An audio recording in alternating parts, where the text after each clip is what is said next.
The Ballad of Songbirds and Snakes is a prequel to the Hunger Games trilogy by Suzanne Collins. Around December 7, 2020, I made a book review on this book and explained how I enjoyed it, but disliked how slow and long the book felt at times. However, I genuinely enjoyed this book, but nothing could have prepared me for the mixed reviews given to the Ballad of Songbirds and Snakes.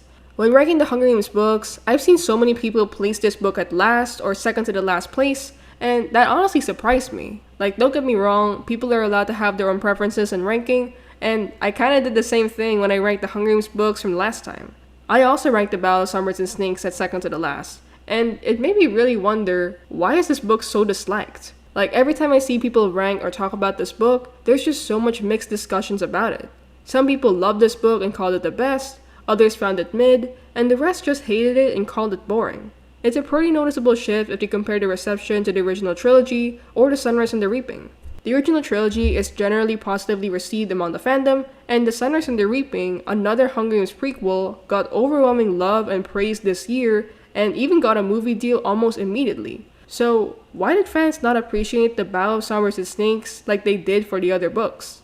In this video, I decided to explore this idea more and analyze the Ballad of Songbirds and Snakes to answer the question, why is it the most hated Hunger Games book? Before getting into it though, there might be spoilers after this, so you've been warned. And with that, let's get started. Reason number 1. The idea of a prequel for Snow. When the news came out that Coriolanus Snow, the main antagonist of the Hunger Games trilogy, was getting his own book, fans were both excited and skeptical, and here's why. Before the Ballad of Songbirds and Snakes, the most recent Hunger Games book around that time was Mockingjay, or the third and final book to the trilogy. Mockingjay was released on August 24, 2010, and The Ballad of Songbirds and Snakes was published 10 years after this, so its arrival was pretty random for the series. The Ballad of Songbirds and Snakes was marketed as a Snow book, as it focuses on Snow's past and how the events of this book led him to become the antagonist we all know in the trilogy. The book pretty much did just that, but the idea of Snow getting a prequel novel wasn't that well received because some thought that Snow was going to get the "oh, he's not evil, he's just misunderstood" kind of treatment. And I get it. This trope happens a lot to other YA characters, and there were some fans who thought that this prequel novel was just another tragic or sad backstory of Snow, but I would never describe the Ballad of Songbirds and Snakes as just a tragic backstory. It gives you amazing insights to Snow's past and life, especially through his internal monologue and thoughts. Snow starts out as a flawed person who could have been good, but he slowly gives in to the darkness in the world that he lives in. His character development is realistic and amazing to read about, so I don't think it's just a tragic backstory. But the fact that fans already thought that this book was going to deliver that just discouraged them to read the Ballad of Songbirds and Snakes. Added to the fandom's general dislike of Snow, this led them to another reason to dislike this book. Reason number 2. Snow as a main character.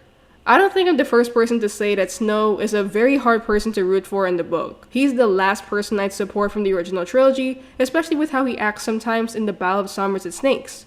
Snow is a very frustrating character to follow. His perspectives can be both interesting and annoying, because one thing is pretty clear about Snow. He's a narcissist. He looks down on a lot of people even if they treat him with kindness, and was very anti-district because of his upbringing. He has pretty messed up thoughts, and as the reader, you try to root for him because he's the main character, but you can't fully do that for Snow. I mean, a lot of readers like me manage to sympathize with him in some way, but it's pretty hard to do that when you've already spent 3 books disliking this guy. However, I would argue that the Ballad of Songbirds and Snakes managed to show Snow as not just an antagonist, but also as a person. We see the cracks in his composure and how people like Dr. Gaul influenced him into the president we hate in the future. However, Snow's character development isn't really easy to read about. Like I said in my previous Snow video, he can be such a jerk at times, especially to characters like Sejanus and Lucy Gray. It makes Snow into a frustrating character for readers because instead of accepting kindness, Snow sees the opposite, which is pretty tragic in its own way. Snow could have been a good person, but seeing him grow for the worse just made reading hard for fans and readers, which brings us to another reason to dislike this book. Reason number 3. The pacing and length. The Ballad of Songbirds and Snakes is the longest book in the entire franchise so far. It kind of looks like a brick in its physical version, especially if you manage to buy a hardback edition, so it is pretty intimidating to read, especially if the protagonist is as insufferable as Coriolanus Snow. I've already mentioned the pacing issue a few times in my old book review from a few years ago, and this was something that I've seen so many fans point out as well. Rereading The Ballad of Songbirds and Snakes recently made me realize that there were a lot of slow moments that kind of dragged the book for readers like me.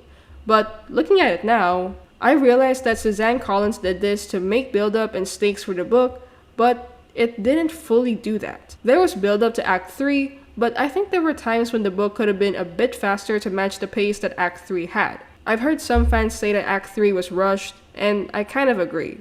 Personally, I actually loved Act 3 because it felt faster than Acts 1 and 2, but people didn't like the abrupt change in pace, which I understand. The pacing should have been balanced all throughout the book, and this unbalanced pacing and the very long length of this book made reading a pretty hard experience for readers. People still managed to like it despite its flaws, but I guess it wasn't really on par with the rest of the franchise to a lot. What made it worse for other readers was the plot itself at times. A major point in the book is Snow's relationship with Lucy Gray, which received pretty mixed opinions by fans, mainly because we couldn't picture Snow romantically with someone. I mean, Snow said it himself, "It's the things we love most that destroy us." And this quote pretty much solidified the idea that Snow would never have a romantic partner. So I guess it's kind of a shock for us to see him with Lucy Gray. Also, speaking of Lucy Gray, some fans really disliked her, but this could have been because she was played by Rachel Zegler. Rachel has been getting a lot of hate online ever since her comment on the Snow White movie, and she kind of brought this hate to the movie version of The Ballad of Songbirds and Snakes. And by extension, that pretty much affected people's perception of the book as well. But going back though, for book Lucy Gray, a lot of people found her annoying at times because of the constant singing, and I kind of agree with this. I do understand that Lucy Gray is a part of the Covey, and singing is a huge part of their culture, and the book is literally named The Ballad of Songbirds and Snakes. Like, we're supposed to be expecting some songs in this book. But the songs really took me out of the book so many times. There's a lot of songs, Snow has too many thoughts sometimes, and there's so much build-up in Acts 1 and 2, only for them to lead up to a quick and confusing conclusion. However, I personally love the ending of The Ballad of Songbirds and Snakes, mainly because of how crazy it is. I mean, Lucy Gray got away from Snow, and nobody knows if she died or not, but some fans just felt confused because of how quick or abrupt it was. And to be fair, they have a point. Like, one moment Snow is losing his mind over the gun, and the next, he wants to kill the girl he loves. It's a really big switch, and even if I like seeing this side of Snow's insanity, some readers did not feel the same way. They felt more confused than intrigued by the scene, which is why this kind of ending made people feel dissatisfied with the book overall. So at this point, let's summarize this video. The Ballad of Songbirds and Snakes is a Hunger Games book that got mixed reviews when it was first released. Although some fans like me loved it even on the first read, it caused a bit of a rift in the fandom because fans didn't really enjoy it as much as the other books. These are because of the three main reasons that I detailed earlier. First was the idea of the prequel for Snow. A lot of fans thought that Snow might be given a lazy, tragic backstory and discouraged them to read the book. Second, people found Snow insufferable as a main character because of his perspectives and monologue. And third, the pacing and the very long length of the book was another issue readers experienced. Ultimately, The Ballad of Songbirds and Snakes is a book that's pretty subjective for readers. Some people loved it, others hated it, and the rest were just in the middle.